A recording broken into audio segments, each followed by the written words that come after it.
Well, top of the morning, Southern Oregon, and welcome back to the Real Estate Show. I'm Alice Lima. I'm a broker here in beautiful Southern Oregon with John L. Scott Real Estate, and I'm your host for the show. We're going to be interviewing Guy Giles today from Mutual Mortgage. We're going to go deep into what's going on with the Federal Reserve, predictions about what's going to happen next month or not, and what's going on in Southern Oregon housing in the mortgage department. So Guy Giles is joining us again today. It's going to be a great educational conversation. So hope you'll stay with us for that. In the meantime, let's jump into our local statistics as we do every week. It's been a very volatile year, and we do have some interesting numbers to report from all three of our local Southern Oregon counties. Let's start with Jackson County. Jackson County prices year over year in the residential market are up 5%. The average single family home this week is costing on average $536,486. The number of sold year over year in Jackson County are up 3%. We have 59 closings on SOMLS in the residential market. The number of listings are also up by 16% year over year in Jackson County. We now have 846 active listings on SOMLS this week. Josephine County is a little bit different story this week. The prices year over year in Josephine County are down 12%. The average single family home in Josephine County costing $522,116 in the residential market this week. Number of solds in Josephine County year over year are down a whopping 40%. There were only 12 closings on SOMLS in Josephine County residential market this week. The number of listings year over year in Josephine County are up a staggering 16%, same as Jackson County. Josephine County has 425 active listings on SOMLS this week. Klamath County prices are down 9% year over year. The average single family home in Klamath County costing $323,026. The number of solds year over year in Klamath County are down 12%. There were 21 closings on SOMLS in Klamath County residential this week. Number of listings are up 17% in Klamath County. There were 355 active listings on SOMLS in Klamath County residential this week. Now, there's a lot of variety. Buyers think that they can wait. I think they should not.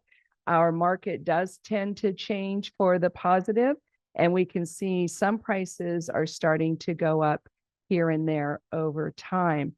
In the meantime, let's welcome Guy Giles into the studio from Mutual Mortgage. He comes on the show and helps us discuss the financials of the last few weeks. Well, welcome back to the Real Estate Show, Guy. It's great that you were able to join us today. Hey, I'm glad to be here on this winter day. Yeah, if you don't like the weather in Southern Oregon, just wait 15 minutes. Oh my gosh. What a big week we had. Chairman Powell of the Federal Reserve Bank had a big press conference from Jackson Hole, Wyoming, like he does every so often. So where does that leave us now? Well, pretty much where we thought we would be, where they're going to lower rates. I've been saying raise rates for so many years that they're going to lower rates for sure in September. It'll be September 18th. And it'll just be a matter of how much at this point. Will it be 1/4% or 0.5%?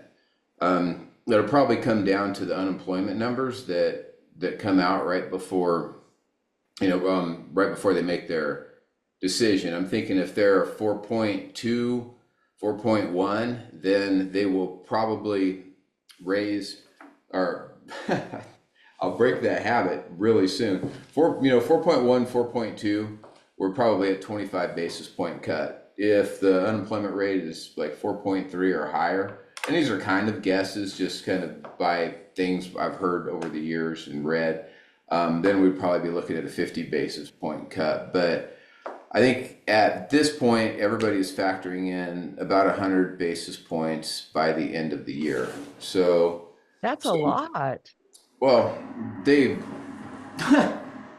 they have a knack for getting so far behind that they have to be aggressive. We saw that when they came in. Part of his speech on Friday was, I think if I just quote him, abandoning the good ship transitory.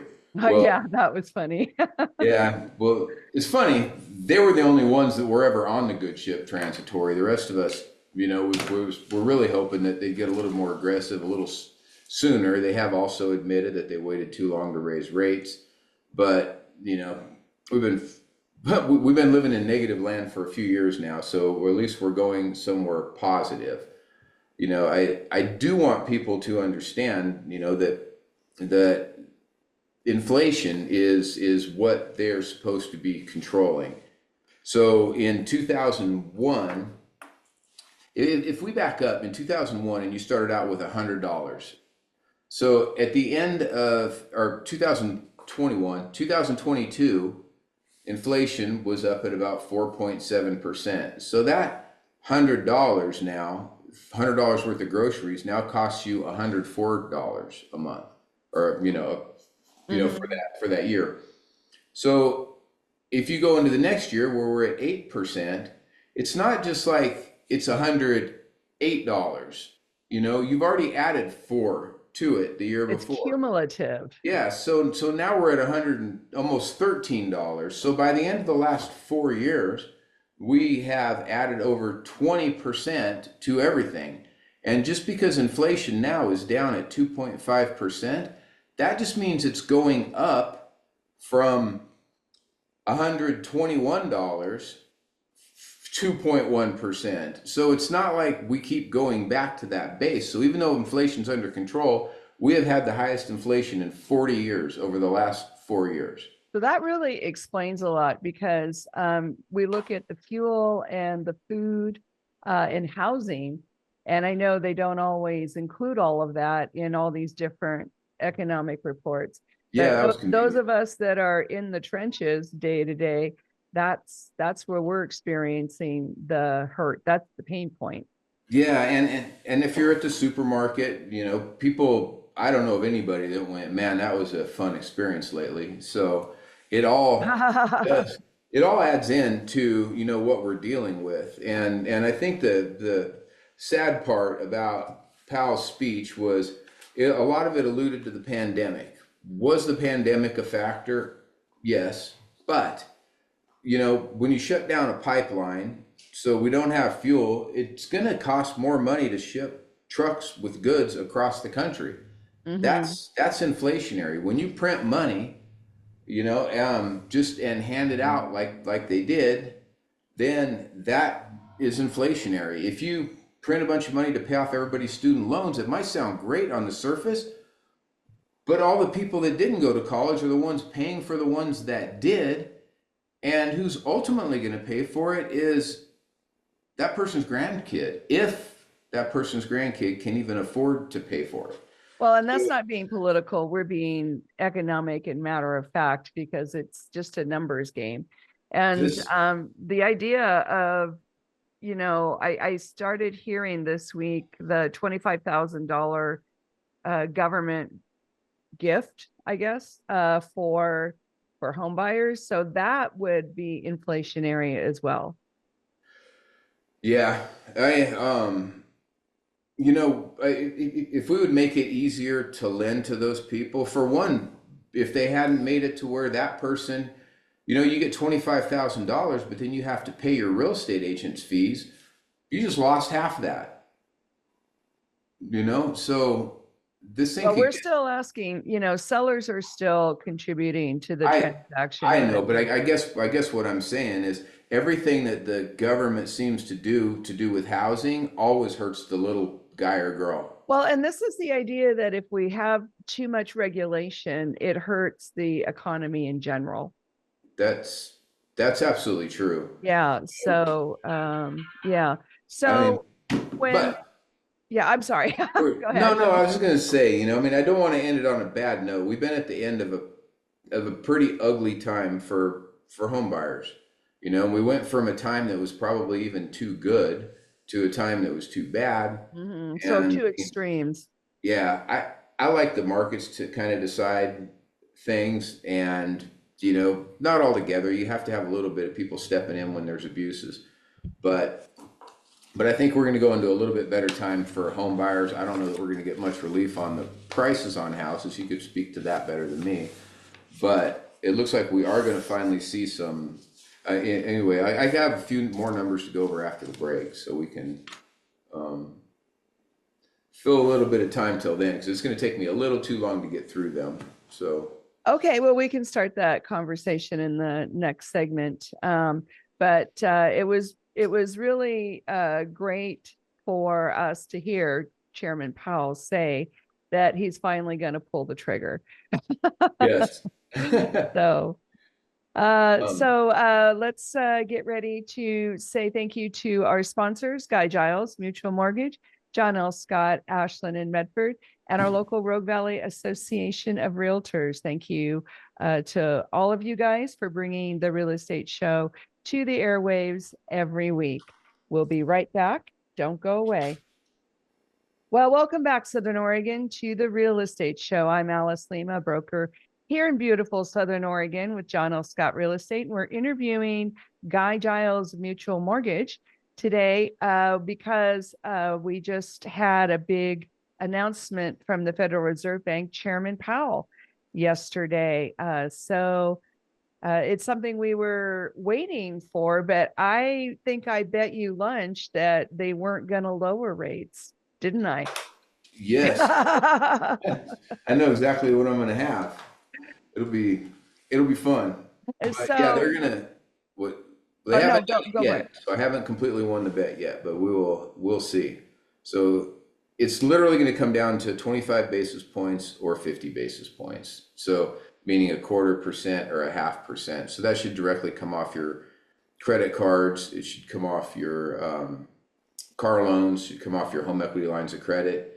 If you have any kind of adjustable type debt. So Uh-huh. I think that's all going in the right direction. And again, we should be, a full percentage point by the end of the year. And I think they're factoring in next year cuts of about 125 basis points for the year. So they should be about 225 basis points in the next year. Well, not year, I guess it would be a little bit less than a year and a half. So, Well, I'm going to be in the wait and see camp because they've not been on time with anything. So, no, they haven't. But and why do you think that Chairman Powell and the Federal Reserve chose this time to introduce a lower a lower rate? Well, because I mean, if you want to know my thing, and I'm an independent, but coincidentally, while the DNC was meeting, I don't know, maybe there's an election coming up. Well, but they based it on economic data. Yeah, that they revised this week also. They revised our jobs down 818,000 jobs that they said we had that we don't have. So Okay, so this from timing's been a little bit suspect, if anything. So mhm. Well, let's talk about the jobs because for buyers, it's all about having a job and having a job that's paying you over what it costs to live. So, yeah, and it's actually okay because they said that those numbers are wrong because there's a lot of immigrants that have jobs that they couldn't count. So okay. um, I don't even know where you go from there without even just laughing. But Well, if they adjusted 800 plus down, what was what number did they start from? well, supposedly there was 2.9 million jobs created over this last year. Sadly, whenever they come out with those numbers, that consumer confidence is a big factor, because if you think everything's going to be okay, you might tend to spend more money. So they put a lot of weight on people's feelings, and and some things I agree with, some things I don't agree with. I do agree that how people feel, perception is a lot of how things end up going. So if you feel like you're going to be doing all right next year, you might buy a boat. If you are a little worried about it, you may not buy a boat. So I when you come out and you say that we created, and this has been a slow thing over the last 12 months, 2.9 million jobs, that's been making people feel a little bit better. Jobs are okay, jobs are okay, jobs are okay. The economy's doing great. And then you hit them with something like this and say, oh, a third of those jobs, basically, that wasn't real. We just had to revise our numbers down. Um, Well, that's the thing. that's quite a big number to It's a adjust huge down. number. It's a huge number, and it's getting got a little bit of press when it first came out on Thursday, but not as much. Hmm. They're shifting everything. Um, I just want what's best for the people, no matter what. And I think some lower rates on the consumer thing are going to be a good thing for everybody. Hmm. Hmm. Yeah, yeah, it's a world of pain out there. So when when they decided to lower the rates next month, that is because they're worried about the economy, in particular, the jobs. Yeah, they have more of a dual mandate. They've been very, very, very focused on this 2% inflation for a long time now. We have to hit 2% core inflation, and it's an unattainable number. And there's no way that you're going to get that number that's anywhere close to accurate real time, because you have things like the shelter cost, which has been one of the stubborn ones. How much you pay to rent, and get your because all that stuff's been expensive, but they're still averaging in a year ago from right now. So you would have to go negative under 2% Oh, to to achieve to 2%. get to 2%. Uh-huh. That's interesting. And that's what I mean. I had somebody tell me, well, the feds probably know a lot more than we do, and I would hope that they do. But at the same time, anybody with a fourth grade math education would know that you have to go under to be able to achieve that. But if you're pretty much there right now, and it's been sustainably going down, just average out the last 2 months or 3 months, maybe pull out, for the sake of raising rates, pull out something that happened 11, 12 months ago if it's so much higher than this and it's going to take so long. And again, I think that's why it took them so long to lower rate or to raise rates, thinking that it was, quote, transitory.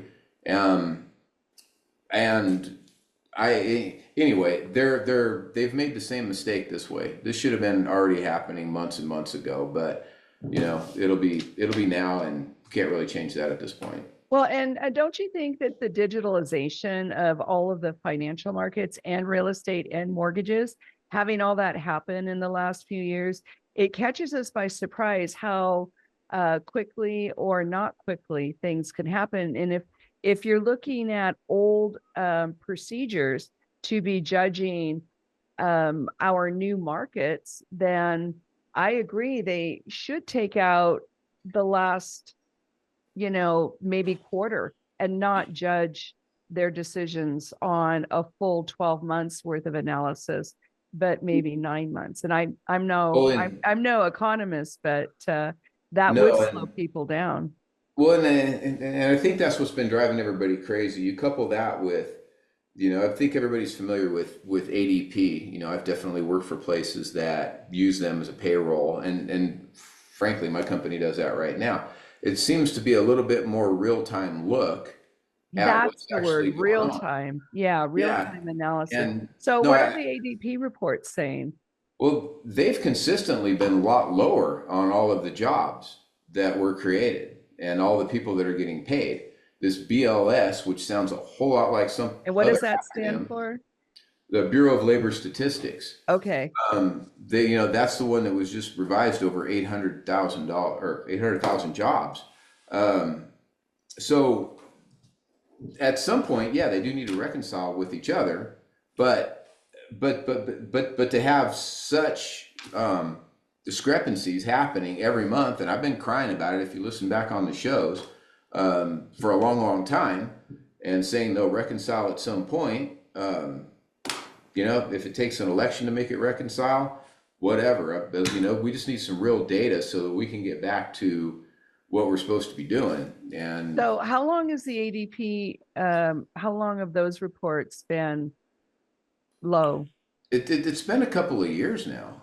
Okay. And every month the other numbers come out, and every month they adjust them, and then they have this big adjustment now. But I think to go back to your original question, you were talking about the Fed lowering rates. I mean, they've been really focused on that inflation, but now it's completely shifted, and he actually admitted that finally, that it's been shifted to jobs. I've been saying that for 8 months now, but once we get, I think the 4.3 is kind of the tipping point. Once we get there, then they really have to look serious about doing something. So Mhm. they are now, finally. And here's another prediction. 6 months from now, they'll say, oh, we may have waited too long to lower rates. Just a guess. Well, we'll be here to report on that. That's If true. that I happens. just want what's good for the people. I get a lot of young people coming in buying their first house, and sticker shock doesn't even begin to describe it. Yeah, and it's a hard thing to get your foot in real estate anyway, even in a good economy. So, Yeah. yeah. So we're talking to Guy Giles today from Mutual Mortgage, comes on the show once or twice a month to help us sort through all of the economic chaos is I guess what we'll call it today. Federal Reserve Bank came out and spoke yesterday, mentioning that they're going to lower rates next month. We've been waiting for that announcement for almost a year. In the meantime, we're going to have more from Guy Giles. Don't touch that dial. We'll be right back. Well, hey, Southern Oregon, welcome back to the Real Estate Show. We're talking to Guy Giles today. Really interesting conversation about interest rates, Federal Reserve Bank, and the general economy. But let's focus a little more on mutual mortgage and how it is that you guys are different, especially when it comes to self-employed people and veterans. Yeah. Well, I guess we could start with the VA stuff. First of all, I get phone calls every year. I'm not sure where it came from, but it happened before I got into lending, where a lot of listing agents, the ones representing the sellers of the house, get nervous about taking a VA loan because they're what are called non-allowables, and Right. they're really not as bad as we think. There are fees that have to be paid for if you're charging a bunch of points to the veteran. But the way it breaks down here is really the only thing that the veteran cannot pay for is a pest inspection. And because we don't require them in Oregon, there's really not a whole lot of difference. And I mean, obviously, the good thing about a veteran's loan is you're helping a man or woman that served our country. Yeah, which is great. But if you have a decently clean house, I mean, just one that would fit, basically FHA guidelines, which we do a ton of FHA ones.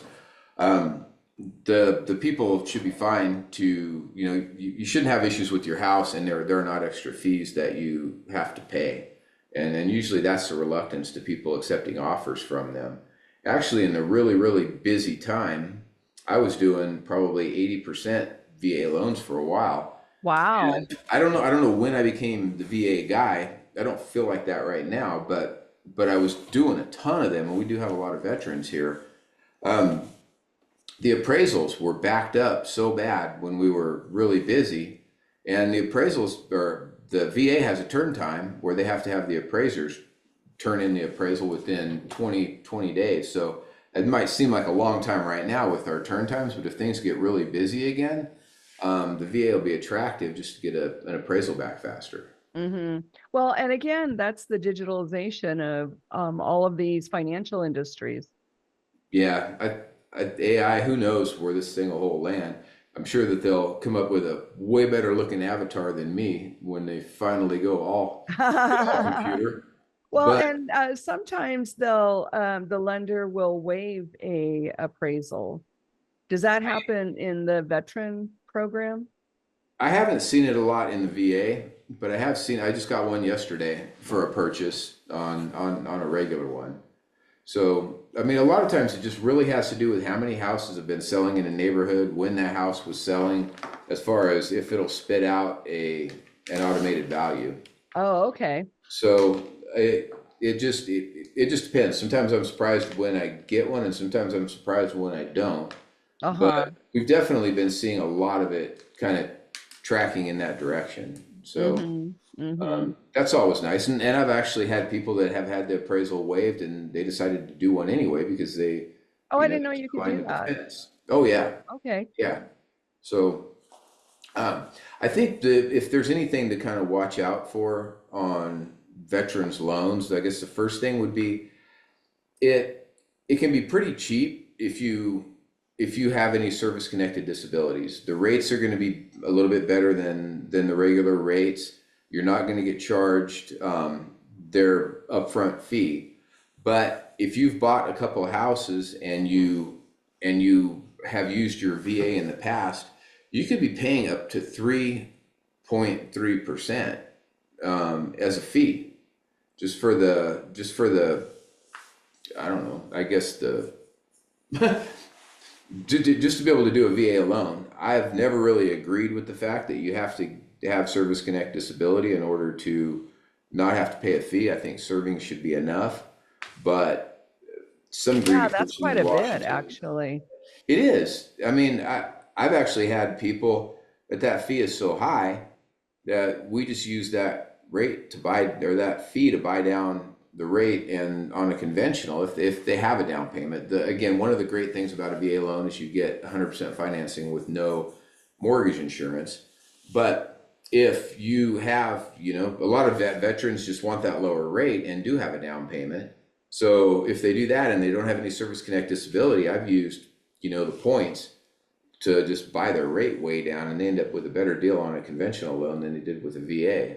Wow, that's very clever. Well, and at that point, especially for younger veterans, I've done it to where they could still preserve their guarantee on their VA and buy another house down the road, maybe turn the one that they just bought into a rental. So I mean, there are just a lot of ways to strategize when you come in to see me, and I've been doing this a long, long time now. So we usually look at two or three options, not just, hey, you have a down payment, you're a veteran, we're going to go this route, or you Oh, know, that's great. Yeah, it's good to look at all the alternatives. yeah, I've heard of people going in and just putting everybody in an FHA loan. And they just tell them, that's okay, this will be easy to get you in the house, and then we'll refinance you in 6 months. I'll call you in 6 months and we'll refinance. Well, that strategy didn't work real well when rates were going up for the last 4 years. So I don't know. Just a couple people around that I've heard, but I cannot imagine there are people coming back to them being super happy at that point when they couldn't refinance out of it. So just be real careful and make sure whoever you're talking to, hopefully it's me, but if it's not, ask some questions and bounce things off your family. And even if you're talking to me, bounce things off your family, or bring your mom or dad in. If it's your first time buying a house, the more ears on it, the better. And I've just had so many people come in that did an FHA loan or were doing an FHA loan. And I look them in the eye and I'm like, there's no reason to do this. We have other low down payment ones. And they said that this last lender told them that they'll just refinance them in 6 months. Basically, you're churning a loan at that point. Yeah, well, and also you don't know what your life circumstances are going to be, and refinancing is expensive. So, doing it in 6 months, that's pretty. That sounds like a little too quick. And the VA program has some other benefits. You don't have mortgage insurance, and I believe you can have a little lower credit score. Yeah, well, and they'll allow for a little higher debt to income ratios. There's a few factors that can help. I'm not a big proponent of let's get somebody in on the very max debt to income ratio, but if their brother lives with them, or I mean, they're literally have a roommate that doesn't really qualify for us to give them border income or something. At that point, we can kind of justify a little bit of a higher debt to income ratio. Hmm. And the VA program will allow small unit multifamily. Yeah, And can we everybody's all, starting to go down that road now. yeah, well, let's talk about how that works with the veterans program. Like, let's say they want to buy a duplex or a threeplex. Yeah, and again, I don't want to just put VA in the pigeonhole that way, because you can do that. I've done that for a young couple not that long ago that bought a duplex, but they used the FHA loan, and they were able to rent out that other side, pay for their side, Oh, stay there great. for a couple of years. But I'm seeing where we're able to start using income on these ADUs. And I just did one in Ashland this month that I should be closing any day now. Um, that had another spot that was totally able to be rented out, and we were able to give them some income from this other spot. There was one that was unpermitted that was a little problematic, but one of them fit into that situation. So there is a lot of that happening right now, where there's a concentration on getting 15 people on a little unit or a little piece of land in town. And that might fit for somebody that doesn't necessarily want to drive anymore, that wants to be close to everything. And you can give them a little bit of income from it. So that helps them qualify for the purchase. Yes, and that's And it something. also helps with the mortgage payment. Yes, yeah. So, I mean, and it's not a bad deal, and especially if it's your first house and it can help you get into it. My goal with people has always been generating wealth through real estate. And if you can turn that into an investment property down the road, to where it's full on an investment property, not just where you're living, now that thing's paying for your next step up in house. Hmm. And do you have more young people considering that business model, or older people? We only have a few Younger, seconds left. younger. For me, it's been younger. Really? Yeah, yes, it's really nice to see. Wow. Wow. And is it in Medford or Ashland mostly? Which part of the valley?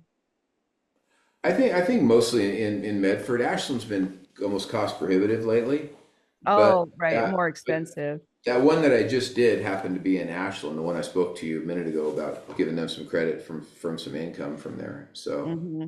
Okay, well, we're going to have to take a quick break here. That's all super interesting information. Guy Giles Mutual Mortgage. We'll be right back after a quick word from our sponsors. So do not touch that dial. Well, welcome back to the Real Estate Show, folks. Just a reminder, the episode today is going to be repeated tomorrow at 8 a.m. Sunday morning on the ACE. That would be 1300 a.m. So, Guy Giles, thanks for coming on the show again today. well, thank you. And anyway, we're we had a lot to go through, so maybe we should just talk a little bit about how to get some people in that don't seem to fit in that traditional bucket. Yeah, And if you don't have a W-2, what do you do if you don't yeah, have a W-2? the there's good and bad about being self-employed. And part of the good stuff is you can write some things off that you're not really able to as a non-business owner. But at the same time, if you write off a lot of things, all of a sudden you don't qualify for a home loan. So it's just kind of walking that fine line. We used to have something called stated loans when I got into this business, where you just kind of told us what your income was, and we would do a little bit of due diligence on, self-employed people. But when when really loose lending kind of came in 2005, 2006, all of a sudden they were doing stated loans for anybody, and there was never any reason to do a stated loan for somebody that Oh, was I see. So that's how W-2. it got out of hand. It was, if you had a 680 credit score, there wasn't even a pricing hit for going stated. Literally, you could just tell us what you made. Well, that whole thing went ugly, and I mean, it was deeper than that. I mean, I think stated loans are not a bad thing if applied, like they were originally intended. So we've come back to that a little bit, where we don't just say you just tell us what you make, but we do go back and we look at your gross receipts. So we see how much money that you have going in. Sometimes it involves a letter from a CPA saying how much does it cost your money to run, or cost your business to run.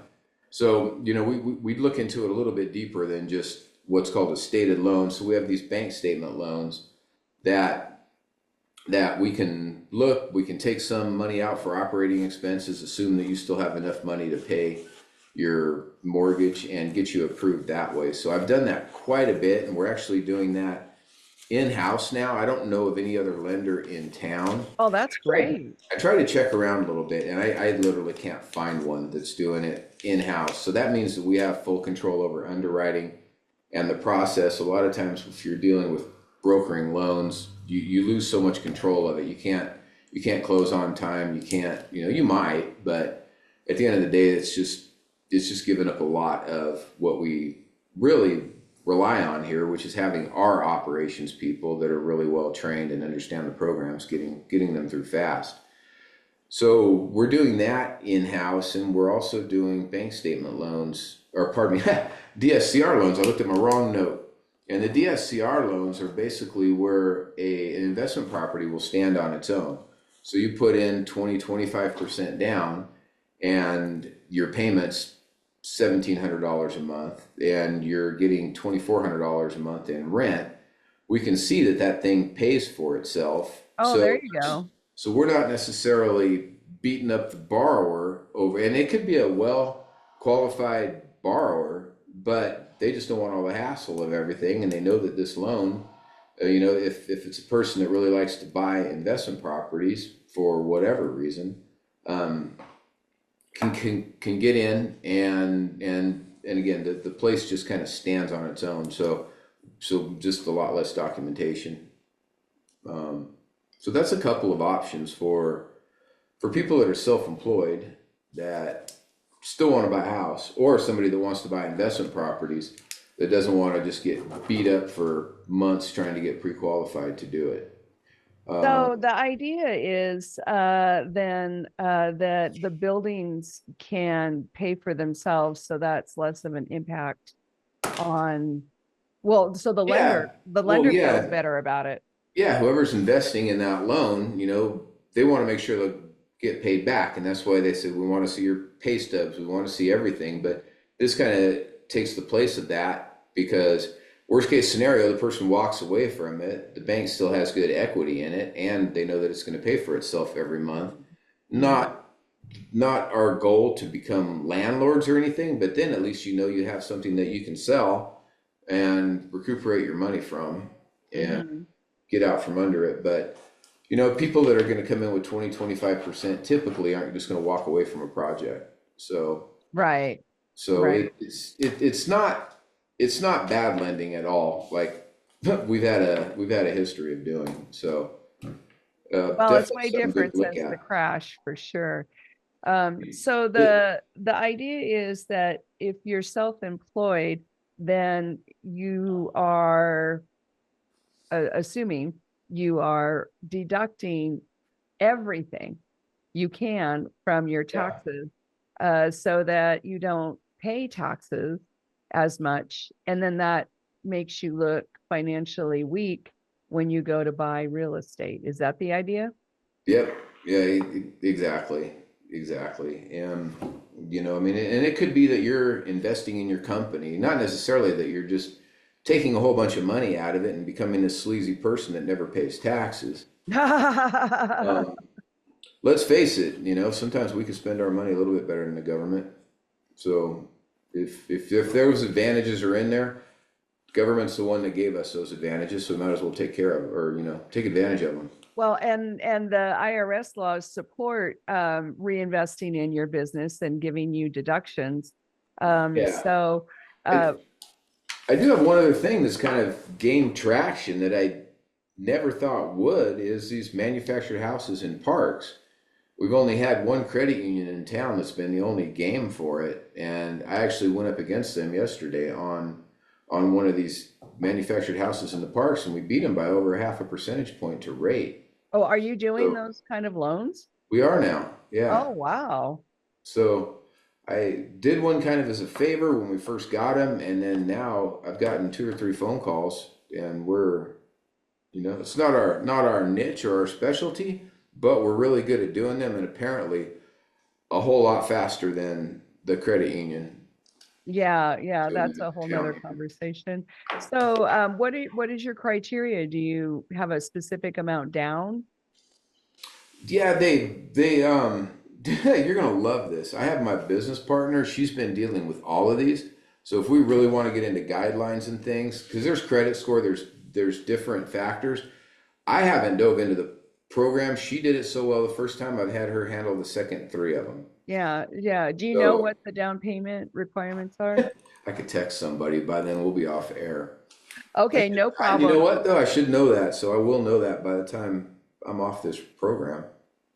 Well, yeah, because well, I see the credit, I don't know the credit union. I had heard that it was 25% down, but I don't know that for sure. So I don't want to misspeak. But there's a real shortage of lenders for in-park mobile homes, especially 55 parks, like the 55 and older parks. Yeah. Yeah. But but they're very expensive now. I mean, you used to be able to buy one of those for 20 to $50,000, and now some of them are over 100.